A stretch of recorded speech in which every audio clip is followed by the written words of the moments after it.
Kaio Miller wasn't born to be ordinary. At 36, he watched the London sunset from the panoramic window of his triplex penthouse in Kensington as he absently swirled a glass of rare whiskey between his fingers. The view of the metropolis stretched before him like a carpet of lights, a scene that cost every penny of the $12 million he'd paid for the property. Yet even surrounded by such luxury, Kaio felt strangely empty. 4 years earlier, he had sold his financial security software startup to an international bank for $7 million, and Rede Segura, the company he had created in his small flat in Shoreditch when he was just 25, had transformed into the most widely used banking security system in the country. The sale had turned him overnight into one of the richest young entrepreneurs in the UK. Kaio took a sip of whiskey and frowned, remembering the disastrous dinner the night before. Felicia, the model he had met through mutual friends, had spent the entire evening talking about international travel, jewelry, and imported cars. She hadn't asked a single question about him. The man, not the money. Another gold digger, he murmured to himself, placing the glass on the Italian marble table. His phone vibrated. It was a message from Mark, his best friend since computer engineering college at Imperial College London. "Hey, Kaio, how was the date with the hottie?" Kaio quickly typed, "Like all the others. She was more interested in my net worth than in me. Mate, you need to stop flaunting your wealth so much. Of course you only attract women interested in money that way." Mark's words hit him like a slap. Could it be? Was he, unconsciously, attracting the wrong type of person because of the way he presented himself? Kaio walked to the building's garage, where he kept his collection of imported cars. Beside the Porsche and the Jaguar stood a 2008 Ford Fiesta, which he kept for sentimental reasons. It was his first car, bought with savings from internships during university.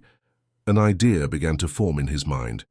The next morning, Kaio woke with renewed determination. He created a new profile on a dating app, describing himself as a freelance programmer, which was technically true as he still took on some projects for fun. He used casual photos, without signs of wealth, him at a tech fair, playing football with friends in Hyde Park, and a simple selfie in his flat carefully framed so as not to show the surrounding luxury. His plan was simple but risky. He would meet women without revealing his fortune, to discover who would be genuinely interested in him, not his money. As he swiped through his phone, one photo caught his attention. Alice Spencer, 28, Public Relations. Her app bio mentioned, "A connoisseur of fine dining, international travel, and luxurious living." Her photos showed a stunning brunette on yachts, at Michelin-starred restaurants, and in international destinations, exactly the perfect type of person for his experiment. They matched immediately. The conversation flowed easily, and Kaio maintained his freelance programmer persona, talking about code and projects, while Alice described her work organizing events for luxury companies. After 3 days of conversations, they agreed to meet. For the big day, Kaio prepared meticulously. He put on ordinary jeans, a basic cotton t-shirt, and unbranded trainers. He swapped his Rolex watch for a cheap digital Casio. He combed his hair without his usual imported gel. Looking at himself in the mirror, he barely recognized the man in front of him. He looked like Kaio from years ago, before the fortune. There was something genuine and nostalgic in that image that made him smile. Instead of asking his driver, Kaio drove his own 2008 Ford Fiesta to the luxury condominium in Knightsbridge where Alice lived. He parked in front of the main gate and sent a message. "I've arrived. I'm in the blue car."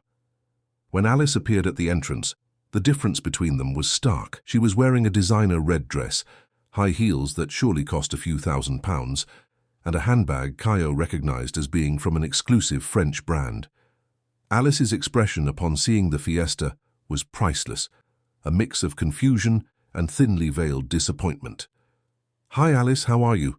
Kaio smiled, getting out of the car to open the door for her. "Hi, Kaio." She hesitated for a moment before getting into the vehicle. "Is this your car?" "It is. My companion for many years. It's not luxurious, but it's reliable," he replied naturally, carefully observing her reaction. "Oh, how charming," she said with a visibly forced smile. "And where are we going?" "I know an incredible coffee shop in Camden Town. It's a bit off the beaten path, but the coffee is extraordinary." Alice's discomfort grew with every mile they moved away from the affluent neighborhoods. When they arrived at the coffee shop, a simple but cozy place on a quiet street in Camden Town. She could barely hide her disappointment. "It's here?" Alice asked, looking at the modest facade. "It is. They have the best cappuccino in the city. It only costs £2. A bargain considering the quality." They entered the establishment. While Alice observed the environment with visible displeasure, Kaio led her to a small table in the corner. The place was moderately busy, with a diverse clientele: students, local workers, and some hipsters who had discovered the cafe's authenticity. "So you work as a PR for luxury brands?" "That must be interesting," Kaio began, trying to start a conversation. "Yes," she replied dryly, as her eyes wandered around the place, as if searching for an emergency exit. "I organize events for Gucci, Louis Vuitton, Cartier." She paused, examining Kaio's basic t-shirt. "You probably don't know those brands." "Actually, I do," he replied calmly, suppressing a smile. "I have some knowledge of the luxury market." Alice then began an interrogation that barely concealed her intentions. "Do you live alone?" "Yes, I have my own place." "Owned or rented apartment?" "Owned." "Which neighborhood?" "West London." Technically no lie. His triplex in Kensington was in West London, but Alice clearly imagined something very different. Her phone rang. Alice looked at the screen with obvious relief. "I need to take this.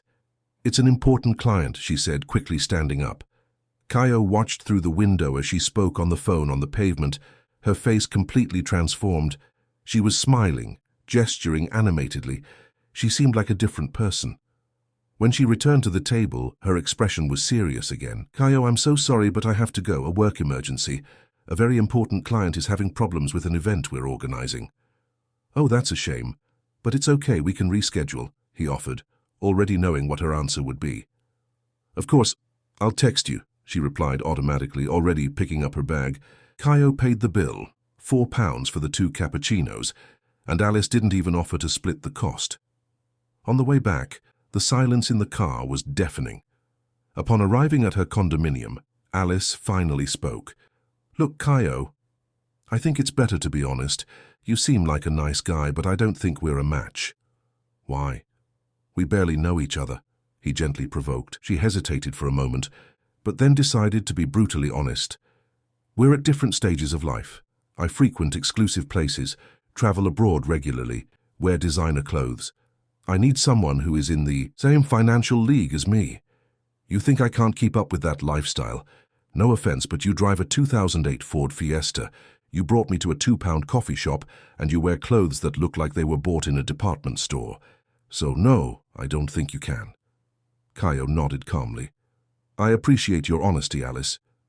She got out of the car without a proper goodbye. As he watched Alice walk briskly to the condominium gate, Kaio felt no anger, just a strange gratitude. She had been completely honest about her values. She preferred status and money to genuine connections. The experiment had begun. In the days following the disastrous date with Alice, Kaio plunged into his usual activities, but with a new perspective. In meetings with investors, he observed how people behaved differently around him, knowing of his fortune.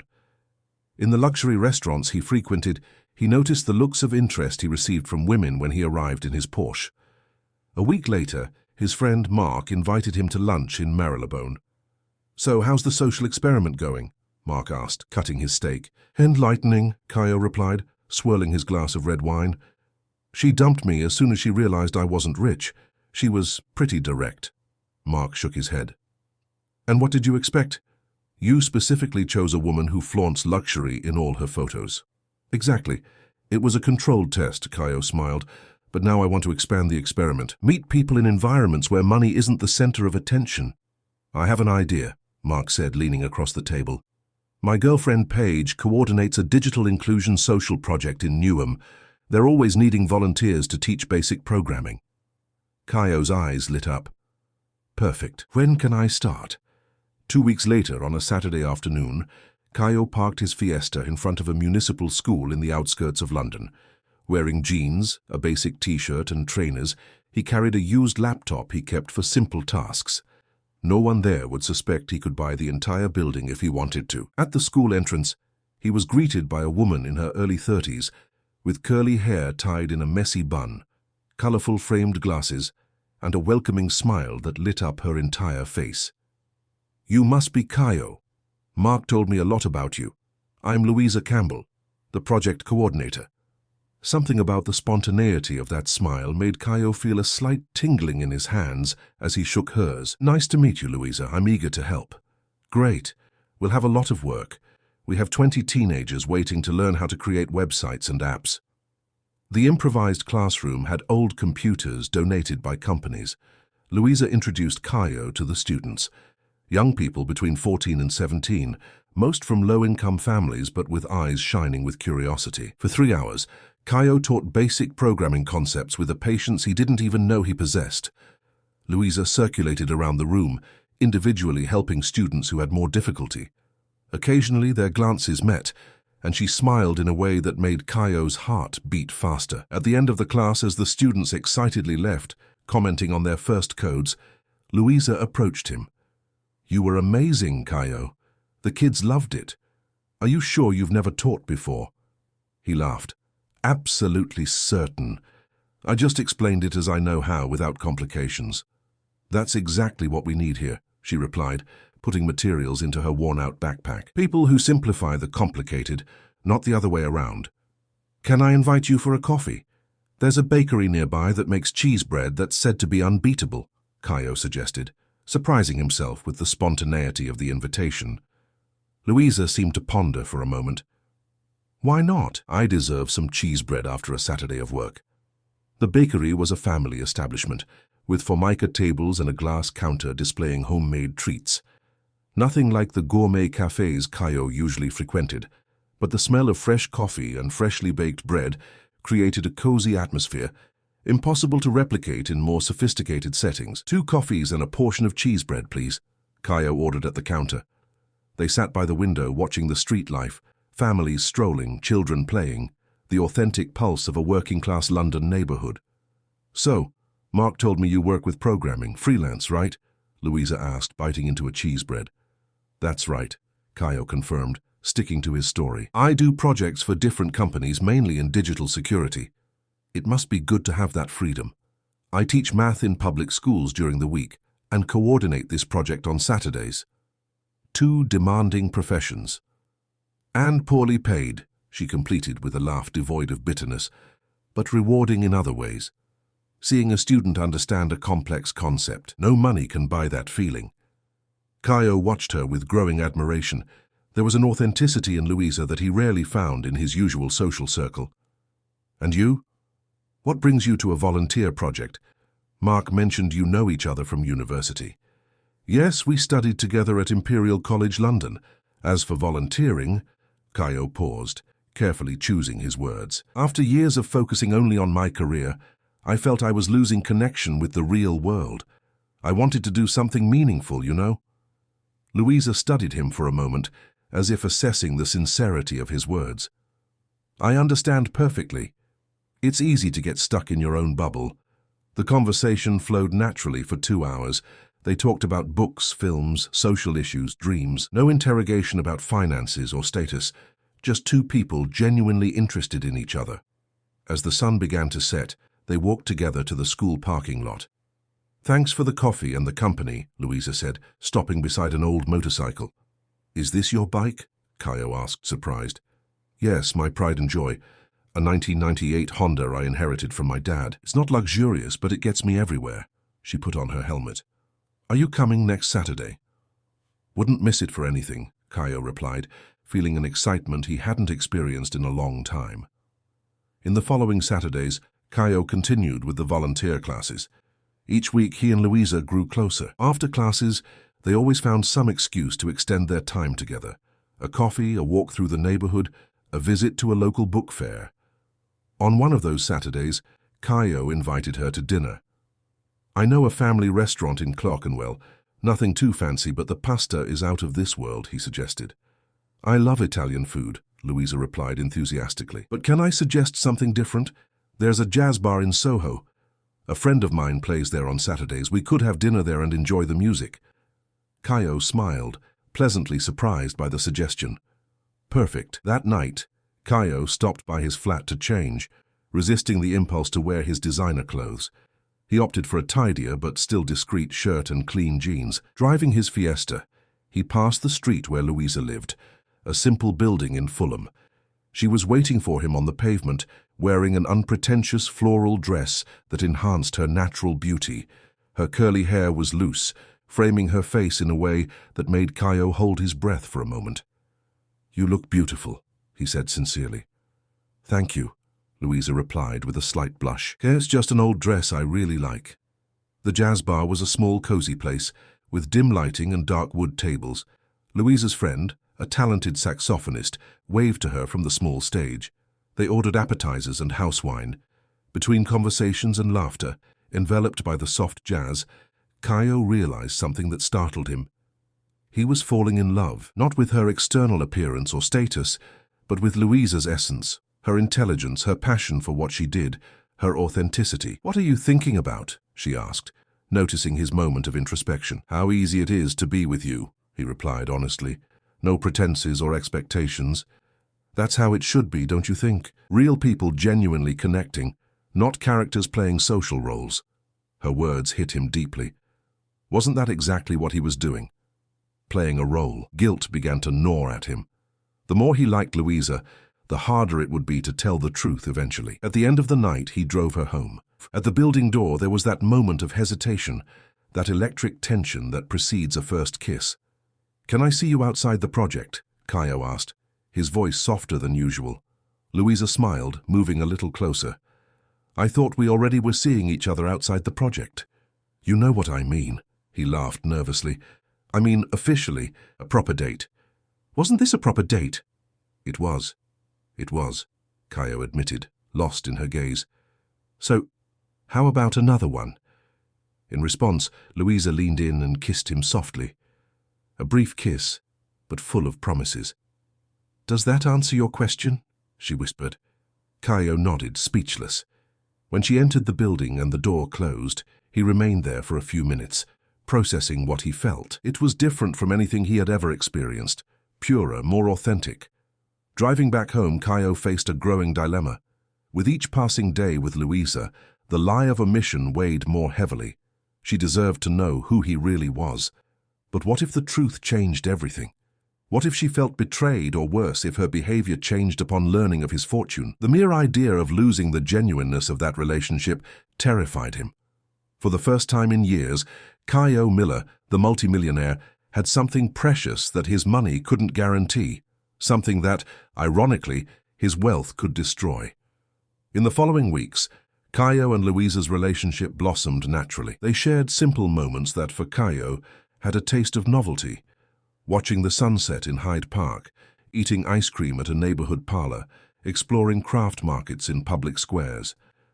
Everyday experiences Caio had forgotten amidst corporate meetings, international travel, and luxury events. One evening, sitting on a bench in Portobello Road Market after visiting the traditional antique fair, Louisa leaned her head on Caio's shoulder as they savored savory pastries bought from a street vendor. "You know what's funny?" she asked, watching people pass by. "I never asked you where you live." Caio felt a slight tightening in his stomach. That's true. That says something about us, don't you think? It's usually one of the first questions people ask, along with, "What do you do?" As if our geographical location and profession define who we are. "And what defines who we are, in your opinion?" Caio asked, genuinely curious. Louisa reflected for a moment. "Our choices, the books we read, the causes we champion, how we treat people who can't offer us anything in return." She shrugged. "Things that don't fit on a CV or a dating app." Caio looked at her with growing admiration. In his business world, few people thought like that. "But now I'm curious," she continued with a playful smile. "Where do you live, after all?" "West London," he replied, maintaining the half-truth he had used with Alice, but feeling increasingly uncomfortable with the omission. "Ah, we're practically neighbors then. I'm in Silver Lake, you... Where exactly?" The inevitable moment had arrived. Caleb hesitated, then opted for a partial truth. "Beverly Hills." Louisa's eyebrows rose slightly. "Wow. Expensive place for a freelance programmer." "I share an apartment," Caleb lied, hating himself for it. "A friend inherited the place from his parents and rents me a room for a friendly price." The lie came easily, which disturbed him even more. Louisa merely nodded, accepting his explanation without question.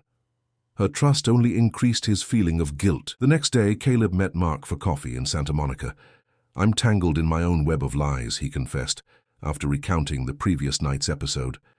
"Every time I invent something new, I feel worse." Mark studied him over his cup. "Why don't you just tell her the truth, then?" "I'm afraid of her reaction.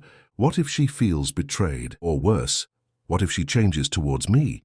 "If she changes, then she's not the person you think she is," Mark replied pragmatically. "But you can't build something real on a foundation of lies, man." His friend's words echoed in his mind for the rest of the day. Caleb knew he needed to tell the truth, but he wanted the right moment, when he was sure that what they had was strong enough to withstand the revelation. Meanwhile, in another part of the city, fate was preparing an unexpected twist. The American Cultural Institute announced its annual charity gala, one of Los Angeles's most prestigious social events. As the main sponsor, having donated $3 million to educational projects, Caleb couldn't miss it. In that world, he wasn't Caleb the freelance programmer, but the successful entrepreneur Caleb Mendonza, whose presence was sought after at any high-profile event. On the afternoon of the gala, Caleb was getting ready in his apartment, adjusting the tie of his custom-made Italian tuxedo, when his phone rang. It was Louisa. "Hi, beautiful," he answered, feeling that familiar knot in his stomach. "Caleb, you won't believe it. Remember the project I submitted to the American Cultural Institute's call for proposals? We were selected. We're going to receive funding to expand the digital inclusion program to 5 more schools." "That's incredible, Louisa. Congratulations." The joy in her voice was contagious, but Caleb felt a shiver run down his spine. The American Cultural Institute, the same one hosting tonight's charity gala. "And there's more," she continued, barely containing her excitement. "We've been invited to the charity gala tonight. Apparently, all selected projects will have representatives there for networking. It's crazy, right? Me at a high society party." Caleb's world collapsed. It would be tonight, then, the inevitable collision of his two worlds. "How wonderful," he managed to say, his mind racing to find a solution. "I'm so nervous. I've never been to anything like this. I don't even have appropriate clothes. I'm rummaging through my closet in despair." "I'm sure you'll look beautiful in anything," he replied automatically, while calculating his options. Cancel his participation. Impossible as the main sponsor. Ask Louisa not to go. Unthinkable. It was a unique opportunity for her and the project. "Can I meet you there?" Louisa asked. "I know we plan to watch a movie today, but this is so important for the project. You understand, right?" "Of course I understand," Caleb replied, resigned. "I'll see you there." Hanging up the phone, Caleb looked at his reflection in the mirror.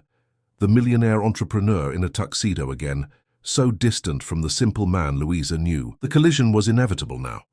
Hours later, the charity gala was in full swing in the golden ballroom of the Beverly Wilshire. The crème de la crème of Los Angeles society circulated among champagne flutes and canapé trays. Caleb, as always, was one of the centers of attention. Entrepreneurs wanted to discuss possible partnerships. Socialites sought introductions. Young entrepreneurs begged for a few minutes of his time.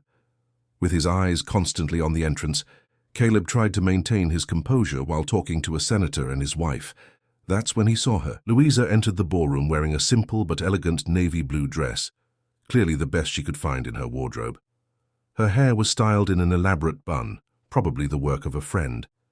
Even so, amidst the haute couture gowns and millions in jewelry, she looked out of place yet still radiant. Their gazes met across the ballroom. Her expression quickly shifted from nervousness to shock, then confusion, and finally hurt. Caleb immediately excused himself from the senator and walked towards her, but before he could reach her, he was intercepted by the event's host. "Mr. Mendonza, exactly who we were looking for. We need our main sponsor for the official photo and to say a few words." "Now is not a good time," Caleb tried to explain, but he was already being led to the stage.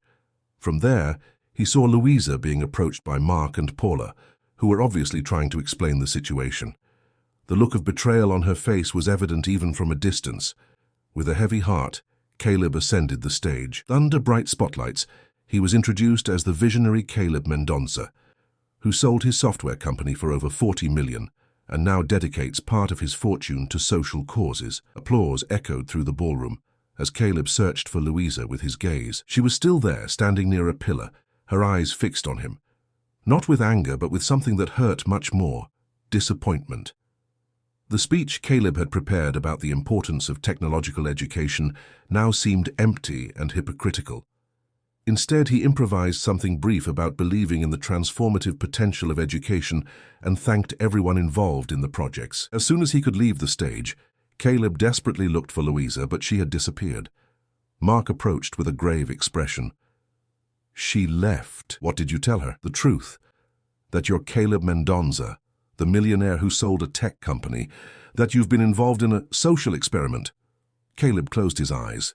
The word experiment sounded terrible. "Where did she go?" "I don't know, but if I were you, I'd give her some time to process everything." Ignoring the advice, Caleb left the party immediately. In the parking lot, he dismissed his driver and took the keys to his Porsche. There was no longer any reason to keep up appearances. He drove straight to Louisa's apartment in Silver Lake. On the way, he called several times, but all calls went to voicemail. Parking in front of her building, he noticed that the apartment lights were off. Still, he went up and knocked on the door.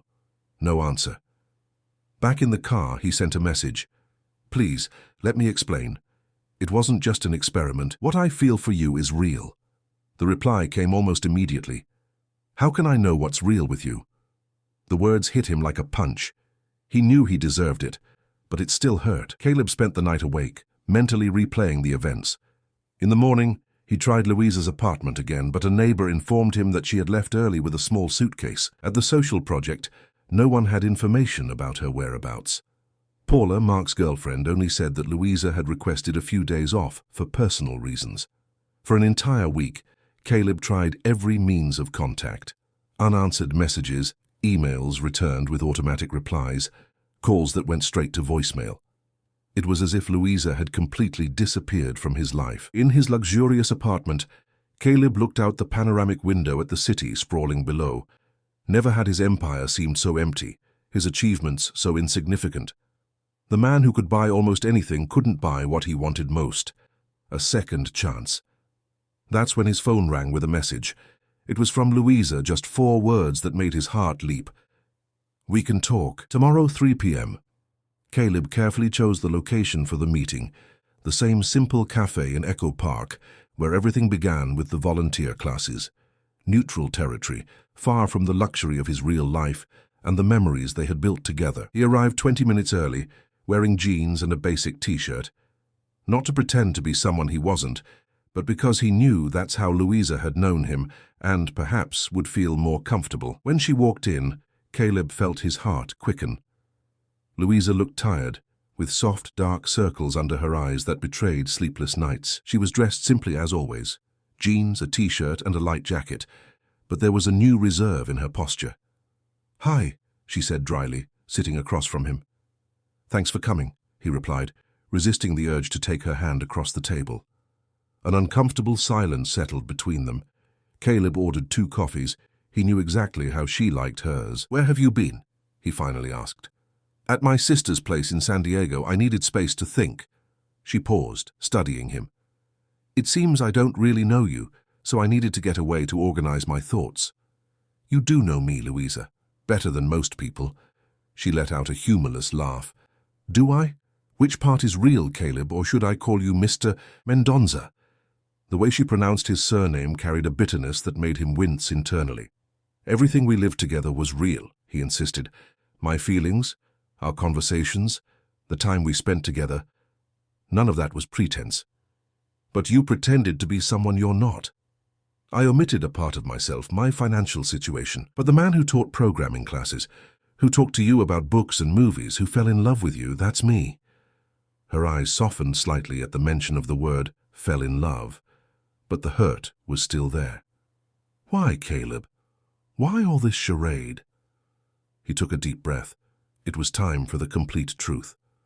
"After I sold my company, my life changed drastically. Suddenly I had more money than I ever dreamed of, and the people around me also changed. Old friends started asking for loans, acquaintances reappeared with dubious business proposals, and every woman I met seemed more interested in my net worth than in me." Louisa listened attentively, her coffee cooling untouched. I got tired of being seen as a walking ATM. I had a particularly bad date with a woman named Alana, who explicitly rejected me because she thought I was poor. That's when I decided to do this test, Louisa repeated, the word sounding bitter. So I was part of a social experiment, a guinea pig to prove your theory about women. No, I mean at first, maybe, but everything changed when I met you. Caleb leaned forward, his eyes pleading for understanding. You were different from the very first moment. You didn't ask questions about my financial situation. You didn't care about the car I drove or the clothes I wore. Because those things don't matter to me, she replied simply. Exactly. And the more time we spent together, the more I wanted to tell you the truth. But I was afraid. Afraid of what? Of losing what we had. Of you changing towards me once you knew I was rich. Or worse, of you feeling betrayed because I had hidden it. Which is exactly what happened, he paused painfully. The irony is that I created the problem I was trying to avoid. Louisa took a sip of her coffee, which was already lukewarm, considering his words. Do you know what hurt me most? She finally asked. It wasn't finding out you're rich. It was realizing that you didn't trust me enough to tell me the truth. I wanted to tell you, Caleb insisted. Several times I came close, but you decided to keep lying, she finished. You knew I'd find out eventually, didn't you? Yes, he admitted. But with each passing day, the lie grew bigger and harder to confess. And meanwhile, I was opening up my life to you, talking about my financial struggles, about how I was saving to travel for vacation, about choosing between fixing the fridge or the shower. Her voice broke. How do you think I felt knowing you heard all that, being able to solve all those problems with a snap of your fingers? Caleb had no answer. He had never thought about it from that angle, how much his lie could make Louisa feel vulnerable and exposed. I'm sorry, he finally said. I truly am. I was selfish and insensitive. A new silence settled, less tense than the previous one, but laden with uncertainties. What do you want from me now, Caleb? Louisa asked at last. Why did you call me here? I want a second chance, he answered without hesitation. I want to start over with all the truth on the table. No more secrets or omissions. She studied him for a long time. I don't know if I can trust you again. I understand, he said, his heart tightening.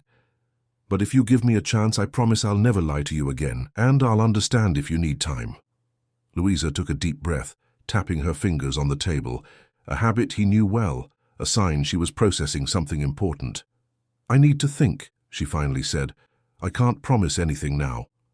It wasn't what he expected, but it was better than a definitive refusal. I can wait, he assured her. When they said goodbye on the sidewalk in front of the cafe, Caleb resisted the urge to hug her. He watched her walk away, uncertain if he would ever regain her trust. In the days that followed, Caleb immersed himself in work to distract his mind. He reviewed investments, attended board meetings, evaluated new projects, all without his usual enthusiasm. Every night, he obsessively checked his phone, waiting for a message that didn't come. The following Saturday, he decided to go to the social project in South Central, even without knowing if Louisa would be there or if he would be welcome. The least he could do was honor his commitment to the students. To his surprise, upon arriving at the school, he found the young people excited about the installation of new computers, state-of-the-art machines replacing the old, outdated models. It was amazing, explained one of the teenagers as he proudly turned on his new equipment. A company donated all of this suddenly. They even installed fiber optics. Caleb's heart sank. That hadn't been his initiative. Paula, Mark's girlfriend, approached. She's in the teacher's lounge, she said without him needing to ask. Caleb found Louisa organizing materials, focused on her work. When she looked up and saw him, her face showed no surprise. Who donated the computers? He asked directly. A tech company. Apparently they were impressed with our presentation at the charity gala. I had nothing to do with it, Caleb assured her. I know. I personally checked before accepting the donation, she replied, placing a stack of handouts on the table. It was Ricardo Peixoto's company. Do you know him? Yes, a competitor, Caleb confirmed, feeling a pang of professional jealousy mixed with relief that she didn't think he was trying to buy her off. Are you teaching today? Louisa asked, in a neutral tone that revealed none of her feelings. If you don't mind. The students would miss you. And you? A brief silence settled before she replied, I would too. It was a small opening, but enough for Caleb to feel a spark of hope. That day he taught with renewed enthusiasm, aware of Louisa's gaze occasionally resting on him. At the end of the afternoon, as the students dispersed, she approached. Can we talk? There is a park nearby. They walked side by side to a modest square with some benches and trees that offered generous shade. Children played on a small playground, while seniors played checkers at concrete tables. I've been thinking a lot, Louisa began, sitting on a bench. About us, about trust, about what really matters. Caleb waited, his heart pounding. I was very hurt, she continued, not by the money, but by the lie. It made me question everything we lived. I understand, he murmured. But then I realized something. You lied about your financial status, not about your values or character. She turned to face him directly. The man I met, the one who has patience to teach, who cares about others, who looks at me as if I'm special, is that man real or also part of the act? He's real, Caleb replied without hesitation. More real than any other version of me that has ever existed. Louisa nodded slowly. I talked to Mark. He told me what you were like before, always surrounded by superficial people, never truly connected with anyone. He's right. I lived in a gilded but empty bubble. A small smile appeared on her lips. He also mentioned how you've changed since you met me, how you seemed happier, more centered.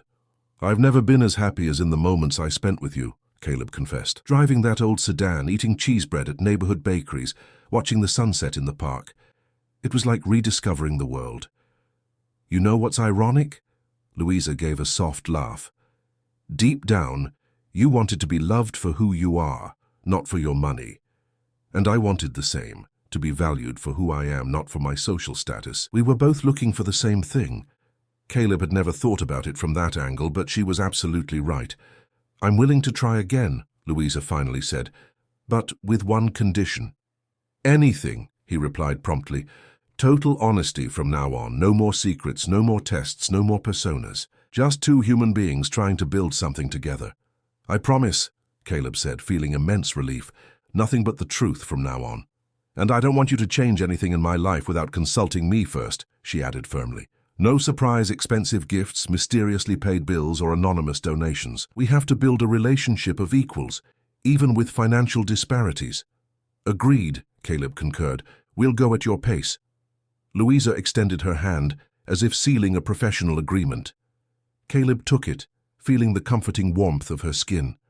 Slowly, he pulled her closer, and when she didn't resist, he enveloped her in a hug that expressed more than words. There, in a simple park in the outskirts of Los Angeles, the man who possessed millions rediscovered that true wealth was not measured in dollars, but in moments of authenticity. The lesson had been costly. He had almost lost the only person who truly cared about the man beyond the fortune. As they watched the sun begin to set behind the distant buildings, Kai realized his long experiment had finally come to an end. The answer he had always sought was there.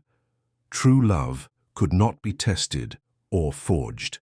It simply existed, stripped of pretensions, titles, or bank accounts. 3 months had passed since their reconciliation. Kai and Louisa were carefully building a relationship based on honesty and mutual respect. As promised, Kai hadn't tried to change her lifestyle with his money. They continued to frequent the same simple places, split bills, and he respected her financial independence. However, Kai gradually began to reveal more aspects of his real life. He invited Louisa to see his penthouse in Mayfair, took her to some of the restaurants he frequented, and introduced her to friends from the corporate world. To his relief, she adapted naturally, never appearing dazzled or uncomfortable. It's impressive how you move between these worlds, he commented one evening, after a dinner with important investors, where Louisa had charmed everyone with her intelligence and authenticity. People are people, regardless of their bank account, she replied simply. Besides, I grew up watching my father, who was a mechanic, fix cars for business leaders, politicians, artists. He taught me that we should respect everyone equally, but never be intimidated by titles or possessions. It was this worldview that made Kai fall more and more in love with her. Louisa brought a balance to his life that he had never known, a constant reminder of real values beyond the figures. One Saturday morning, while having coffee on the balcony of Kai's penthouse overlooking Hyde Park, Louisa mentioned a gala event happening the following week. The British Cultural Institute is organising a ceremony for the funded projects. Our digital inclusion program in Brixton will be honoured, she commented, leafing through the elegant invitation. I know you must have many of these events, but I'd like you to accompany me. It would be important to me. Of course I'll go, Kai replied, caressing her hand across the table. I'm proud of what you've achieved.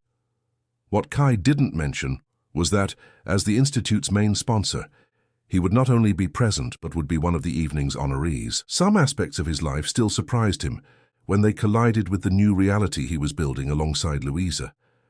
On the night of the event, Kai picked Louisa up from her apartment in Islington. She looked stunning in a simple but elegant teal dress, bought especially for the occasion, as she made a point of informing him with her own savings. You look absolutely beautiful, he said sincerely. And you're very elegant in that tuxedo, Louisa replied, adjusting his bow tie with a smile. We make a handsome couple, don't we? The most handsome at the party, for sure.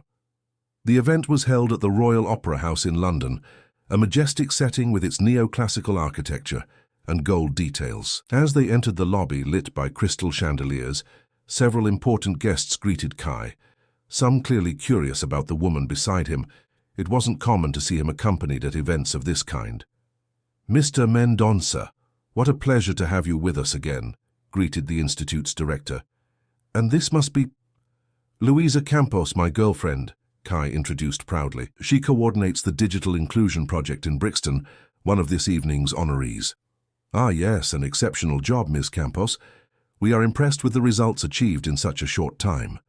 Louisa thanked him with natural grace, showing no intimidation in front of the important personalities circulating in the venue. Kai watched her with admiration. She belonged in any environment not by status or appearance, but by the genuine strength of her personality. The ceremony proceeded as expected, with formal speeches and presentations of the beneficiary projects. Louisa's project received warm applause when it was mentioned, especially the report on how young people from the periphery were developing applications and technological solutions after only 6 months of training. During the intermission, Kai and Louisa circulated among the guests, champagne flutes in hand, when a familiar voice sounded behind them.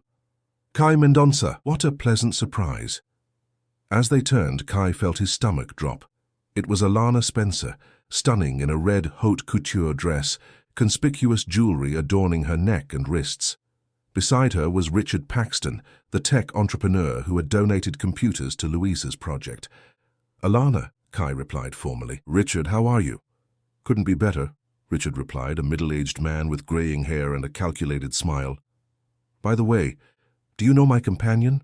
Alana has organized all my company's events in recent months.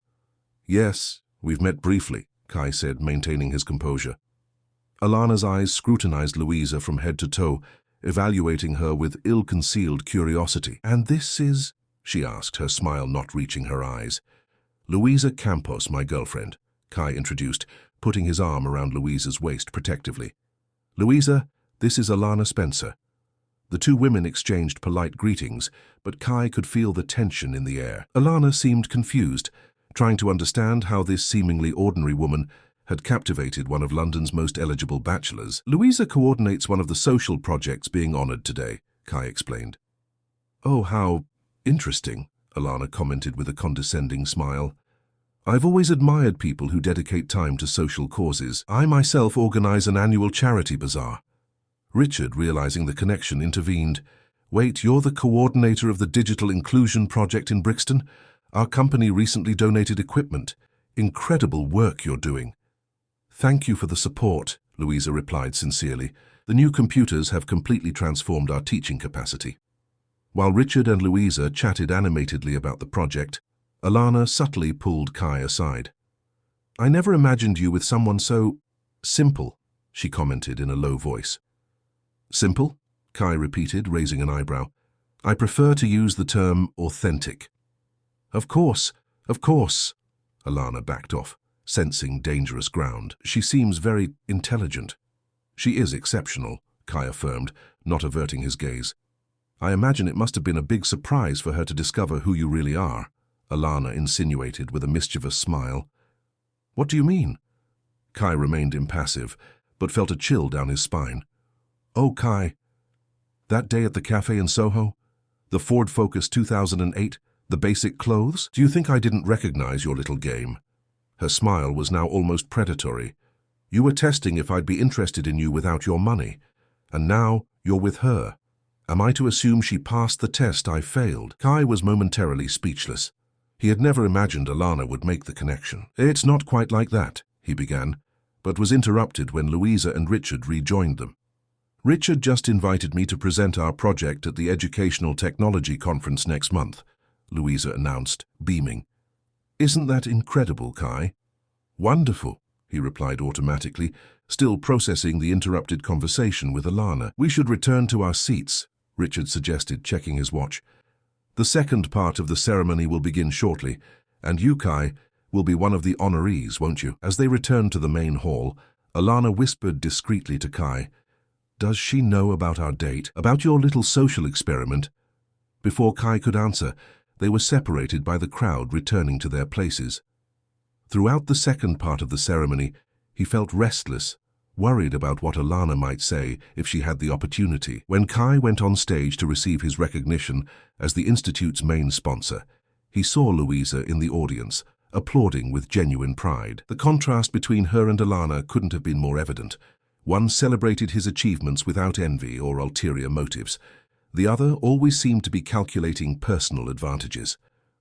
After the ceremony, during the cocktail reception, Kai kept Louisa close, trying to avoid another encounter with Alana. But the inevitable happened when they went to the restroom separately. Upon returning, he found the two women talking in a secluded corner. His heart pounded as he approached and caught fragments of the conversation. Then he showed up at that cheap cafe with an old car, Alana was saying with a superior laugh. At the time I thought it was strange, because his dating app profile had very good photos. Now it all makes sense. He was testing if I'd be interested in him without knowing about his fortune. Louisa's face was impassive, but Kai knew that look well. She was processing information, connecting the dots. Alana, I see you and Louisa are getting to know each other better, he interrupted, trying to sound casual. We were having a fascinating conversation about first impressions, Alana replied with a malicious smile, sharing stories about how we met you. Yes, Louisa confirmed calmly. Alana was telling me about a date you had a few months ago. The look she gave Kai was impossible to decipher. No evident anger or hurt, just an intense, analytical curiosity. If you'll excuse me, Alana said, sensing the tension, Richard is looking for me. When they were alone, Kai felt the familiar knot in his stomach. So, Louisa began, her voice controlled, Alana was the reason for your social experiment? The date that went wrong that you mentioned? Yes, Kai admitted, opting for complete honesty. It was after going out with her that I decided to continue with the idea of presenting myself as someone ordinary. And you deliberately chose her because her profile displayed a luxurious lifestyle, to test your theory about gold-digging women. It wasn't a question, but a statement. Yes, he repeated, without trying to justify himself. Louisa nodded slowly, absorbing the information. I understand. Louisa, that was before I met you. When I found you, everything changed. I know, she replied to his relief. Then, surprisingly, a small smile appeared on her lips. You know what's ironic? She actually did us both a favor by being so brutally honest that day. Kai blinked, confused. What do you mean? If she had pretended to be interested in you as a person, maybe you would have continued dating. You never would have shown up at the project. We never would have met. Louisa shrugged. Sometimes the brutal honesty of superficial people is a blessing in disguise. The relief Kai felt was immense. Instead of being hurt by this latest revelation, Louisa was able to see the situation with surprising clarity and maturity. You're not upset that I didn't tell you about her specifically? I would have preferred to know sooner. Yes, Louisa admitted. But I understand why you didn't go into detail. The important thing is that now I know. She paused. Besides, after seeing how she behaves, I better understand why you started this whole experiment. It must be exhausting to deal with people like that constantly. You have no idea, Kai sighed, feeling completely understood. At that moment, observing Alana across the room, perfectly made up, calculating every social interaction, Kai had an epiphany. His experiment had started as a way to test others, but it had ended up being a test for himself. He had learned more about his own values and priorities than about human nature in general. "Shall we go home?" Louisa suggested, intertwining her fingers with his. "To which home?" Kai asked, genuinely curious about which she would consider home, her apartment in Islington or his penthouse. "Either one, as long as we're together," she replied simply. As they left the Royal Opera House, Kai noticed Alana watching them from the staircase, an indecipherable expression on her perfect face. For a moment, he felt a pang of pity. She would never experience the genuine connection he and Louisa shared. "You know what I like most about you?" Louisa asked as they got into the car, the Porsche this time, as the event called for something more formal. "What?" "How you look at me exactly the same way, whether I'm wearing a ball gown or old jeans and a t-shirt." Kai smiled, realizing the depth of that seemingly simple observation. It was true. His love for her transcended appearances and circumstances. "It's because I see you, the real Louisa, no matter what you're wearing." "Exactly," she replied, squeezing his hand. "And that's what matters, in the end. Seeing beyond appearances, beyond social masks, seeing the real person." As they drove through the lit streets of London, Kai reflected on how his original plan, a simple test to identify gold-digging women, had transformed into a profound journey of self-discovery and personal growth, and how in the process he had found something infinitely more valuable than the millions in his bank account, someone who saw and loved him for who he truly was. A year had passed since the encounter with Alana at the Royal Opera House. Kai's life had changed profoundly during that period, not in financial terms. He remained as wealthy as before, but in perspective and purpose. On a sunny Sunday morning, Kai prepared breakfast in the kitchen of his penthouse while Louisa still slept. They had arrived home late the previous night, after the graduation of the first full class of the Digital Inclusion Programme. 22 young people from London's periphery received advanced programming certificates, and 3 of them already had job offers from tech companies. Kai smiled, remembering Louisa's emotional speech at the ceremony. "Technology without human purpose is empty," she had said. These young people didn't just learn to program, they learned that they can transform their own realities. The entire room applauded with a standing ovation. The aroma of fresh coffee filled the apartment when Louisa appeared in the kitchen, wearing one of her old UCL t-shirts. "Good morning," she mumbled, still sleepy, hugging him from behind. "Good morning, sleepyhead," Kai replied, turning to kiss her. "I made your coffee just the way you like it." They sat on the balcony, enjoying the city view and a simple breakfast: whole wheat toast, scrambled eggs, fresh fruit. A Sunday ritual they had established, and which Kai valued more than dinners at Michelin-starred restaurants. "What are you thinking about?" Louisa asked, noticing his contemplative gaze. "How my life has changed since I met you," he replied honestly. "How I've learned to value things that money can't buy." She smiled, reaching out to touch his hand across the table. "You've changed my life too, you know. You taught me that it's possible to have resources without being consumed by them." It was true. In recent months, Kai had redirected a significant part of his financial activities towards social impact. He had founded an institute that financed innovative educational projects, with Louisa as a consultative director. Together, they had expanded the original program to 10 different communities, always maintaining the essence of quality education and real opportunities. Louisa continued teaching math at the public school and coordinating the projects on Saturdays. She had gently refused Kai's offer to work exclusively for the institute. "I need to keep my feet on the ground in the classroom," she explained. "That's where I understand real needs." As for them as a couple, they had found a unique balance. Louisa now spent most nights at Kai's penthouse, but kept her small apartment in Islington.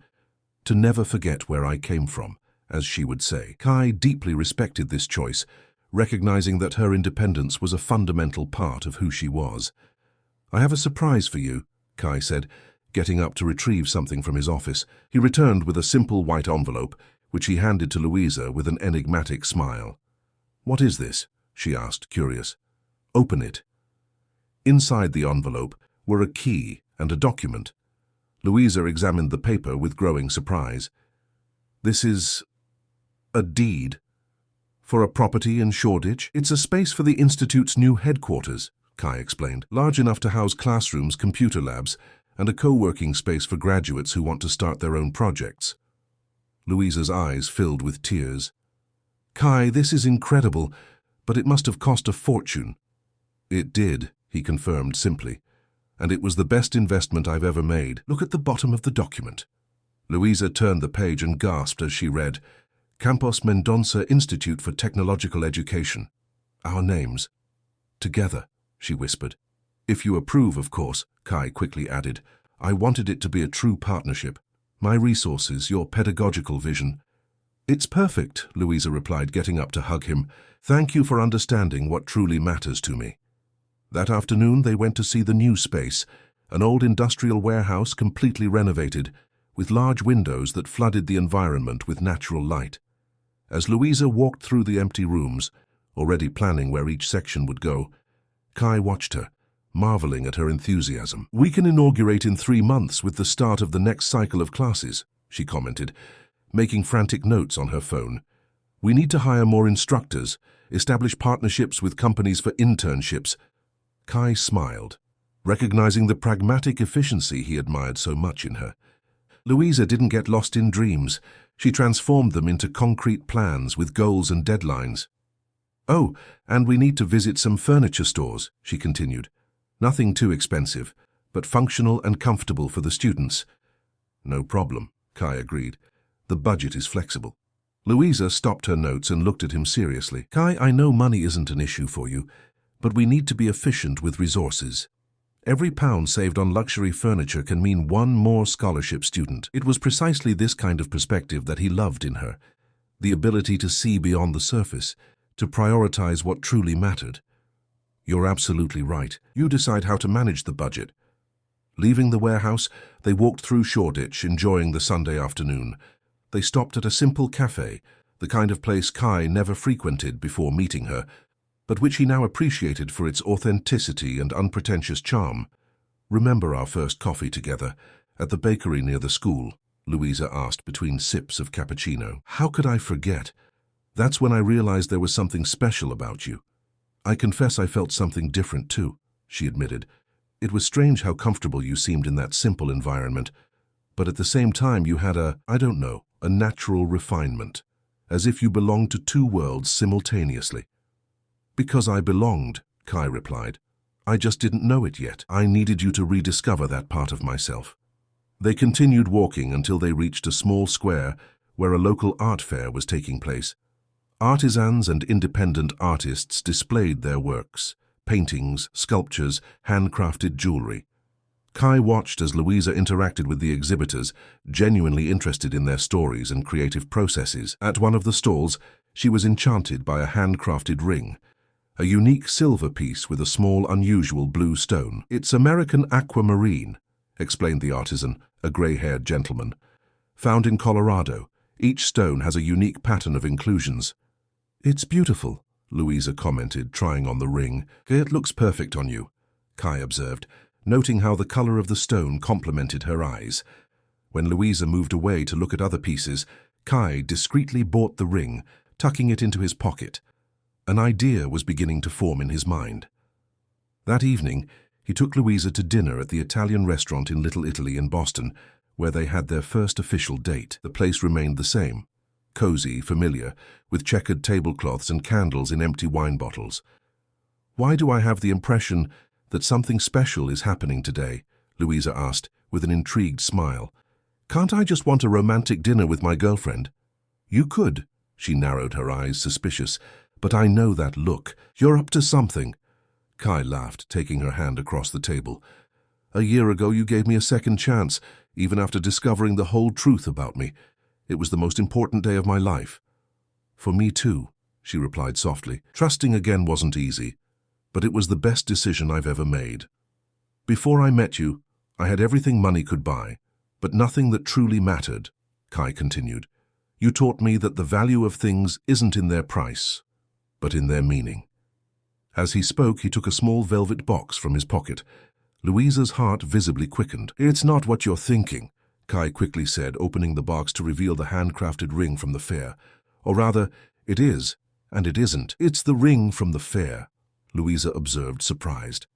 Yes, I could have bought a diamond ring from a luxury jeweler, But this one has much more to do with our story. It's unique, authentic, made with American raw material by talented hands. He paused. Like our love. He took the ring from the box and held Louisa's left hand. Louisa Campos, you've transformed me into a better person. You taught me that true wealth lies in honest connections, shared purpose, mutual respect. I love you for everything you are, your intelligence, your integrity, your passion for making a difference. Will you marry me? Tears glistened in Louisa's eyes as she replied without hesitation. Yes.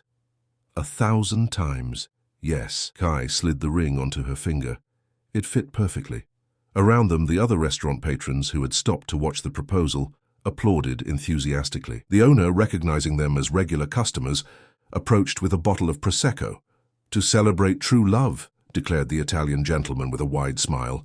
It's rare and precious, more than any jewel. Later that night, lying in Kai's penthouse bed, Louisa admired the ring by the bedside lamp's light. It's perfect, she murmured, much more significant than a huge diamond.